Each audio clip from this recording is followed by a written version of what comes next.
We rejoin you with Countdown. Micheal Moore still with me, and I have much to ask him about two more topics: the execution of Troy Davis last night in Georgia, and our fourth story, Occupy Wall Street, Day 6. There are still several hundred on the streets of New York's financial district. They are still ignored by those who presumably support them, by those who oppose them, by those who should seemingly just be reporting on them. Why? Back with Micheal after Countdown's brief visit to Occupy Wall Street.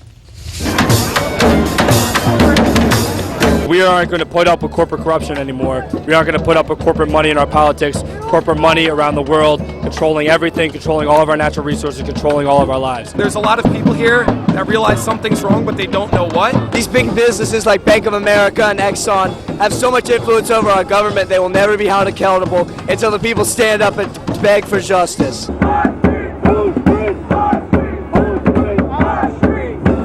We can televise, all of the protests in the Middle East, but we can't. This is happening in our own backyard, and why isn't this on TV? Why? There are a bunch of people basically gambling with all of our futures, and I don't agree with that. I don't consent to that. Our politicians no longer represent us, the people. The voice of the people has not been heard. These people are out here talking about things that affect everybody. Problems with the banking system, problem with politics, my 401k plan, your 401k plan, the problems with how that all works. I lost my job and I lost my health insurance. I sort of have a social safety net from the unemployment insurance, which citizens pay for. This is a difficult story to tell, and that it's still an unfolding story. And that I think until there's a compelling narrative of why people have decided to peacefully occupy Zuccotti Park, I think it's very hard to communicate that story to everyone else. Erica Ferrara got that for us. Thank you, Erica. Continuing now with Micheal Moore. I asked Will Bunch this question last night. Let me ask a version of it to you tonight. That's 2,000 or 500 or 50 Tea Partiers there protesting taxes or protesting stimulus or anything else they don't like on Wall Street. It's on the evening news, isn't it?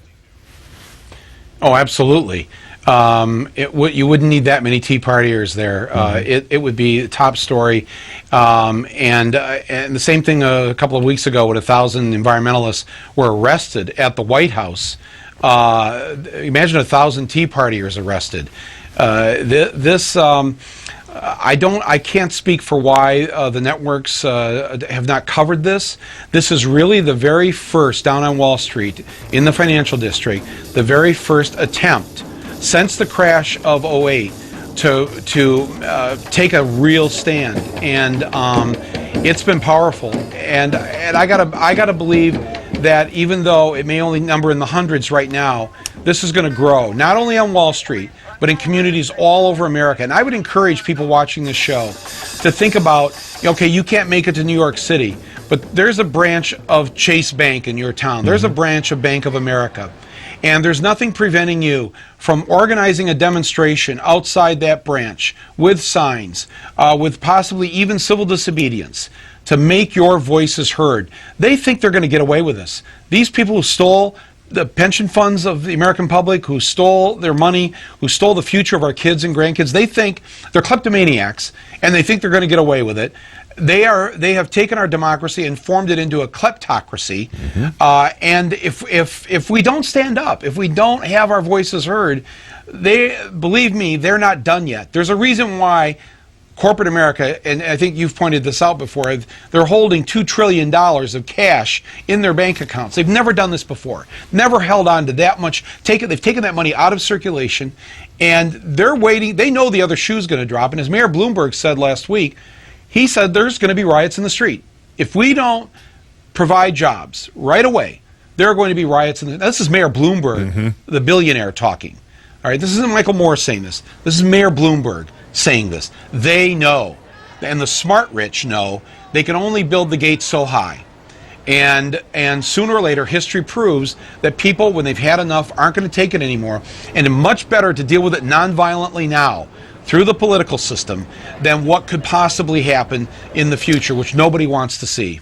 The premise of, or the pretext of the left-wing media exists to mask the kind of right-wing media belligerence. I wouldn't use the term bias, but it's belligerently right-wing. Assuming that's not going to change, what do the protesters in this group and other groups as the ones you just suggested, what do they need to change, if anything, modify, improve, to make the system bend to their will?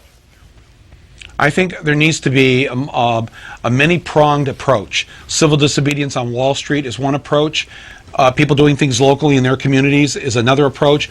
People who are being foreclosed upon need to know that they can't find the original mortgage. The bank can't find it. I can tell you that right now because they split it up and they bundled it and put it into derivatives, and nobody really owns your mortgage. So you should never leave your house. You should resist this as long as you non-violently can.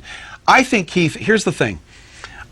There is so much rebellion that is percolating right now just under the surface. Agreed. All it's going to take, and you and I we can't predict when this is going to happen, how it's going to happen, but there's going to be a couple of holes that are going to go into that surface, and that is going to just come up like a geyser, and you're going to see massive public reaction against what's been done to their middle class life.